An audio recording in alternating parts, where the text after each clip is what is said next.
Hey everyone, I'm Heather and welcome back to my channel. So we are back today with the Radiance. In the last one, we got some information on the person that slipped the note under our door. And we also were allowed into the old library and had a bit of a spooky situation there. So let's go ahead and get started. Okay, so we need to choose electives for this week. We have been doing these same things, and I think we probably want to keep with that. We might add in this one to kind of start getting something else in there. So let's see. Okay, let's do, well, astrology, geomancy, symbology. That was composure and quickness. Was composure... Oh, I mean, we could do four. Composure is right here. Composure and quickness are a little bit better, so let's go ahead and do that.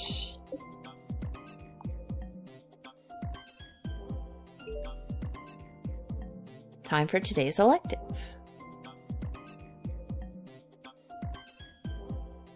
We continue to learn all about the similarities and differences between the systems astrology and gain an understanding of their unique approaches to reading the stars. Okay.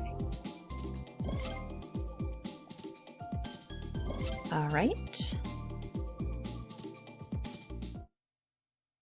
Well, this is it. It's time for my first meeting with the council. I'm not sure if I'm nervous because I'm afraid my skills aren't adequate or because of that stupid note implanting suspicion into my brain. It's silly to be scared of what the note said, isn't it? It's not like they're going to kill me or kidnap me. Professor Balin will be right there with me, and that thought is the only thing that's comforting me right now, unless he's evil.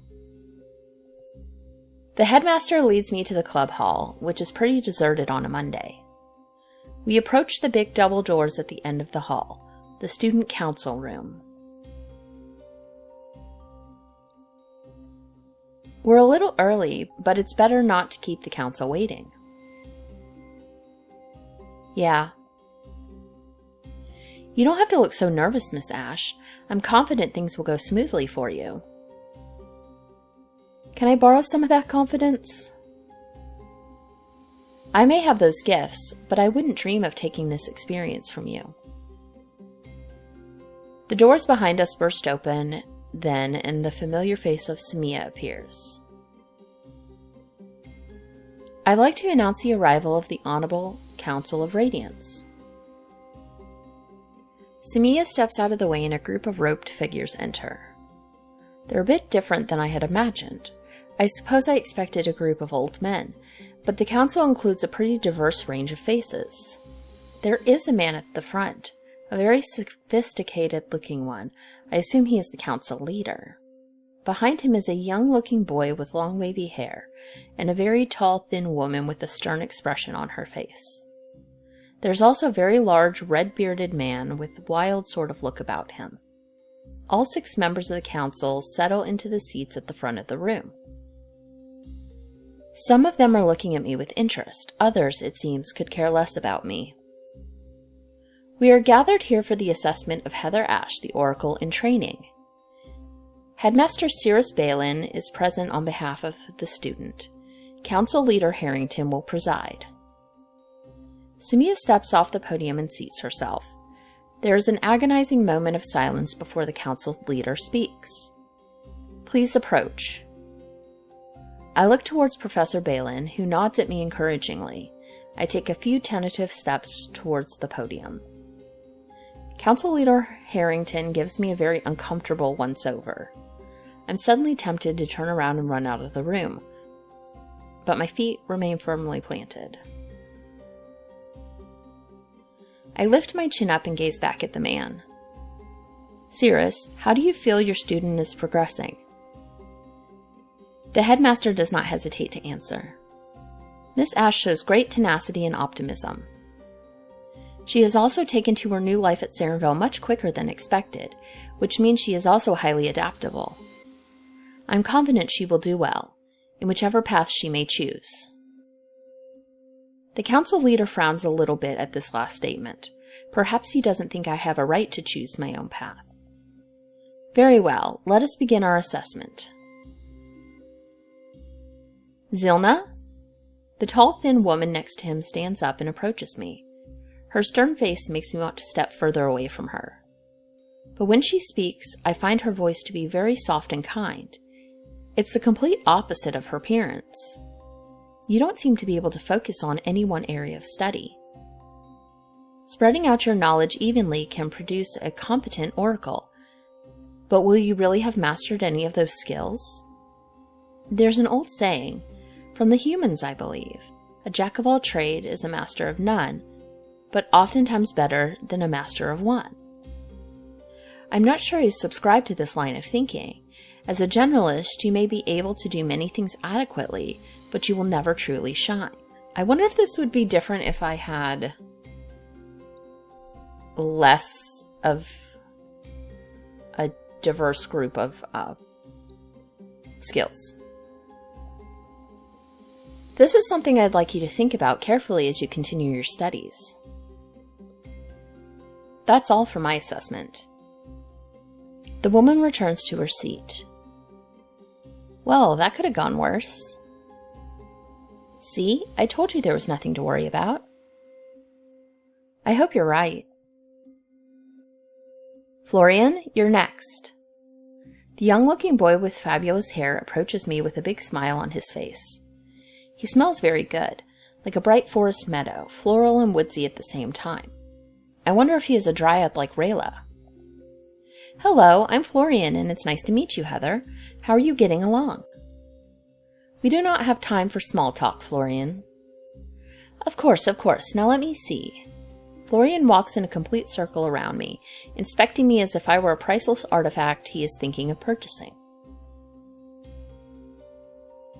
It seems you have put a lot of your efforts into your arcana skills. It's clear you are serious about sharpening your skills as an oracle. Many before you have moved in this direction. Following this path could make you a divine seer and aid the council greatly. However, great power has its limits. There have been those that have strayed from the path of greatness into madness. It is a very delicate balance. You must be prepared for this risk. You're very interesting, Heather. I am very excited to see where you go. Thanks? Florian gives me a soft smile before he returns to his seat. So far, this test has not been what I've expected. I thought I might have to, I don't know, do something? Somehow I'm not sure if it's better this way or not. Tao? The large man with the red beard approaches. He has golden eyes and dark skin, a very interesting combination. Unlike the other two assessors, Tao seems to be all business, no small talk or words of encouragement. Do you have a tendency to get into trouble? I guess I do, a little. Your affairs at school are of little concern to us, but insubordination with the council is not something we will tolerate. Decide which road you want to go down, and consider carefully how it will affect your future. He gives me one last piercing look, as if trying to decide if there's anything else about me worth mentioning. I think I've seen enough. Tao returns to his seat. That was a quick assessment. No time wasted, I suppose. I glance at Professor Balin, whose face is completely calm. Apparently this test is going as expected. We will now confer to discuss our assessments. That will be all, Headmaster Balin. Professor Balin nods politely to the council members as they file out of the room. Wait, that's it? I told you that your first assessment would not be anything to worry about. They simply want to make sure you are making progress. I'm not really sure how they can just tell by looking at me for 5 minutes. Does that truly surprise you, after all you've seen since you have arrived here at Sarenvale? Yeah, I suppose you have a point there. Take a deep breath and relax. You've made it through the first council meeting without any trouble. Phew. Now, let's get out of here. You deserve a rest.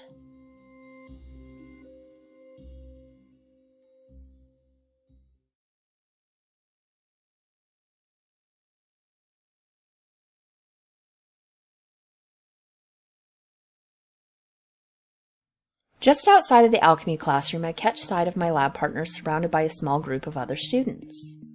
There's a lot of shouting. What's going on? I don't know why they'd ever let someone like you in here. You're a danger to us all. Now, isn't that a bit dramatic? How could I possibly be a danger to you? We never know when you're gonna wolf out, do we? Your animal brain can't think clearly. If a school full of mutts kicked you out, you must be extra bad. First of all, not a wolf. What was that? I said I'm not a... Suddenly the student in front of Kai shoves him, hard. The move was so sudden that even Kai's fox-like reflexes couldn't prepare for it. Kai stumbles back, falling into another student standing behind him. That student proceeds to shove him again, towards the ground this time. Instinctively, I rush towards the scene, adrenaline pumping. I yell out, loud enough that they all look towards me. Hey! 4 pairs of eyes look in my direction. I realize I hadn't actually thought about what I was going to say. Oh look, the beast's girlfriend has come to his rescue. If he can't even take care of himself, maybe we shouldn't be scared of him after all. I wouldn't make so many assumptions. I'm pretty sure the Oracle could take a few of you wimps in a fight. Kai hasn't bothered to pull himself up off the ground, but his carefree smile is visible. The angry student steps towards me, looking me up and down. She ain't the Oracle yet, and she might never be if she keeps hanging around the likes of you. He takes another step closer, and I decide it's time to stop this. Okay, so I don't think that's any of this. So it's just how I decide to ask. I could creep him out. That might be fun. I don't know if this will do anything. But I kind of want to see what creep him out is. What's the best way to get rid of annoying guys? Scare them off. I just had a vision about you. It showed a tragic accident in your future. Do you want to know about it? The guy's eyes widen and he makes a sort of sputtering sound before turning away from me. You're both crazy. The guy stomps off down the hallway, the rest of his entourage following closely after. My hero. I look down at Kai, who's still on the ground. He's reaching up towards me, as if he expects me to sweep him into my arms. I reach a hand out to him. Are you okay? Of course, those idiots can't hurt me. Letting them think they've defeated me is a classic Kitsune tactic. They're more likely to back off if I don't push back. He takes my hand and I pull him up. He grimaces but quickly tries to hide it. You are hurt. What? Nah. You're limping. That's just how I normally walk. What, you haven't noticed? I smack him on the arm. He feigns shock at my attack. You idiot, you need to go see the nurse. And miss another exciting alchemy experiment? No way. You're going, even if I have to drag you myself. Okay, you're as pushy as those meatheads. I wait in the hallway while Kai sees the nurse. I wonder why those guys were giving Kai such a hard time. He did tell me that Therians were not always accepted amongst Radiants, but I didn't expect to see this kind of bullying. Kai didn't seem too concerned about it, but it bothers me. All done, just as you asked. He waves around the nurse's note. It's just a little sprain, nothing to worry about. Now can we head back? We can still have 30 minutes of potion time. We head back towards the class hall, but I can't stop thinking about what happened. Why were those guys giving you such a hard time? 'Cause they're idiots. Idiots that like to feel superior to others. Sure, but it's just because you're a Therian? That's a big part of it. They don't bother to learn much about us, so naturally they fear what they can't understand. Did you really get kicked out of your other school? In a manner of speaking. You told me before that you just transferred. Isn't it the same thing, really? Well, one is voluntary. Suddenly Kai yells out, grabbing his leg. Ow! Oh no, I think my sprain is worse than I thought. I may need to go lie down. What? Really? How can I help? Well, some candy might be nice. Candy? You know, the kind they sell at the school store, those little red chewy ones. Are you trying to guilt me into buying you candy? Guilt you? I'm offended. I'm just a very sick kitsune who loves candy. You said you were fine. Are you going to deny me my one request? He blinks at me, attempting an innocent expression. Of course, I'm not fooled for 1 second. How about you just go back to your room and rest a while? Rest is much better than candy. I beg to differ. Kai pouts a little, but lets it go, returning to his normal jovial state. Okay then, Dr. Heather, I'll do as you ask. One afternoon of rest, coming up. But I might need you to carry me there. Don't push it. Okay, just a simple escort will be fine. I drop Kai off at his room and he promises to stay off his leg for the afternoon. He really didn't want to talk about getting kicked out of Riverscar. What could he have done? My curiosity is strong, but I also don't want to push him to share. Maybe if he trusts me more, he will eventually tell me what happened.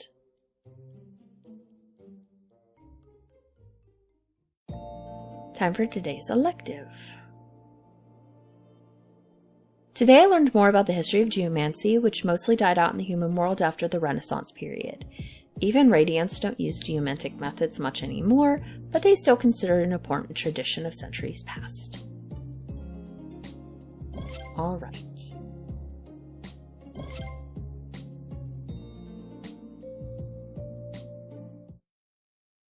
My room is empty when I return that evening. Rayla must be busy elsewhere. I suppose now would be a good time to figure out how I'm going to solve the mystery of the creepy note. Rayla suggested I just ask Arian to see the register of students. But is that really the best idea? I haven't known Arian to be giving even in the best of times, but perhaps there is a way I can convince him. On the other hand, it may be possible to sneak into the office when he's not there. What's the harm in borrowing a list of students for a while? I may not even need to take it out at the office. Ugh, why can't my oracle powers just tell me who wrote the note? Then I wouldn't be having this conversation with myself. I mean, maybe it could. Couldn't we try to, envision this list that we need? Of course, I haven't exactly tried to figure out the question by these means. So who's to say I couldn't figure it out somehow?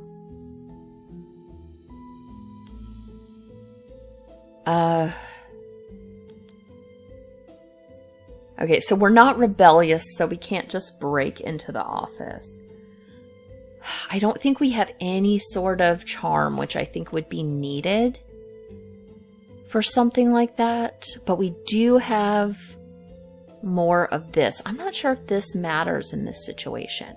Let's meditate. What good is being an oracle if my gifts can't help me when I might be in trouble? I may not have advanced to the level I'd like, but I've managed to do some things with my gifts since my arrival. I'm sure I can do this. We probably can't. It probably wasn't even using this stuff. I pull out the note and stare at it. Concentrating on a tangible object is supposed to help these situations. I close my eyes, breathing deeply as I've been taught in my classes. Clear your mind. Focus on the object. Breathe in, breathe out. After what feels like an eternity, I start to see something. No, more like feel something. It's not like my previous visions that were a rush of images in my mind. This is much softer, like a slow flickering inside me. However, attempting to grasp onto this feeling is more difficult than I'd imagined. I just need to get a little closer. But it's moving away from me. I can't hold on to it. I open my eyes, frustrated. It takes everything I have not to tear the note to shreds. I'm so close. Maybe if I try to draw it, like we did in the card exercises in my Azurite class. Arian told me that letting your mind tell the story through another medium was an effective way to pull out a clearer image.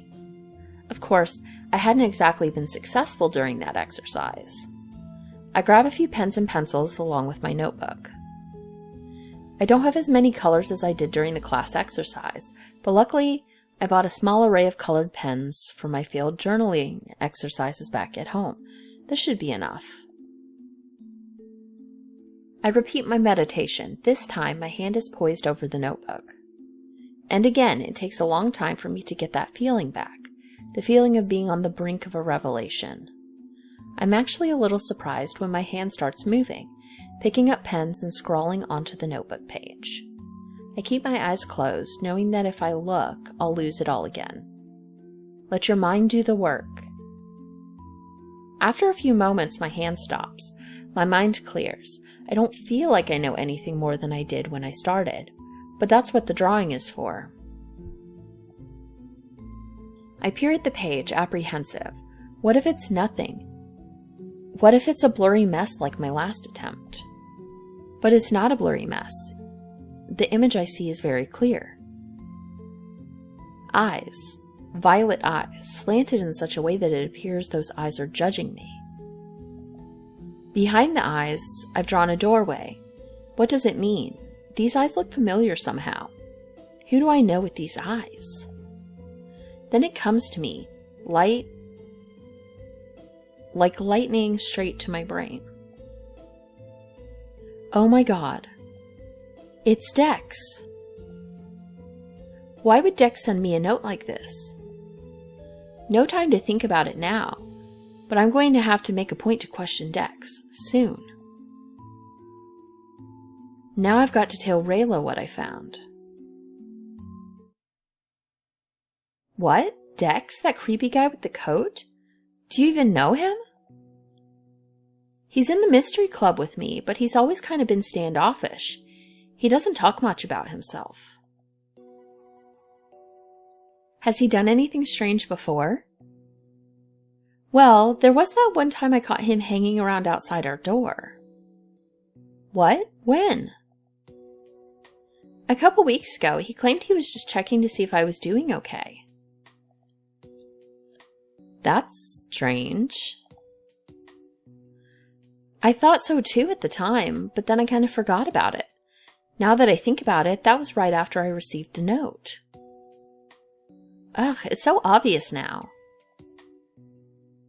I still don't get the motive. You barely know him, yet he found it important enough to warn you and then check up on you? It doesn't make sense.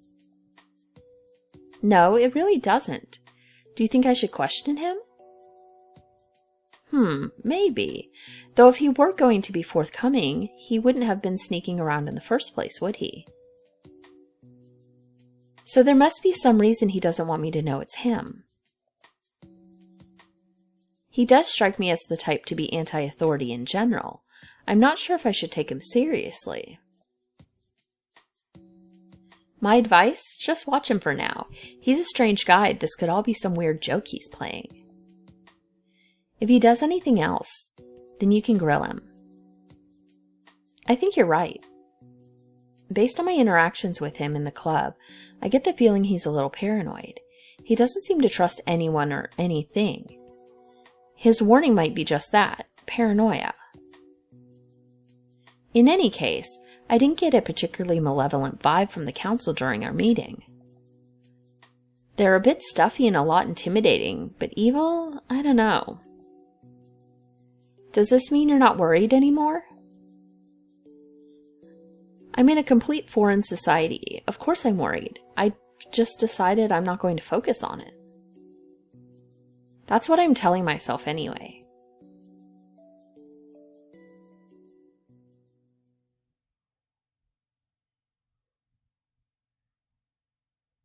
It's time for this week's club meeting. Okay, I think I'm going to end here for today. I don't know if going to the club meeting will also start conversations with Dex that will lead into this as well as ghost stuff. So I think we'll handle that in the next episode. So yeah, that is going to be everything for this time. And I will see you guys next time. Bye.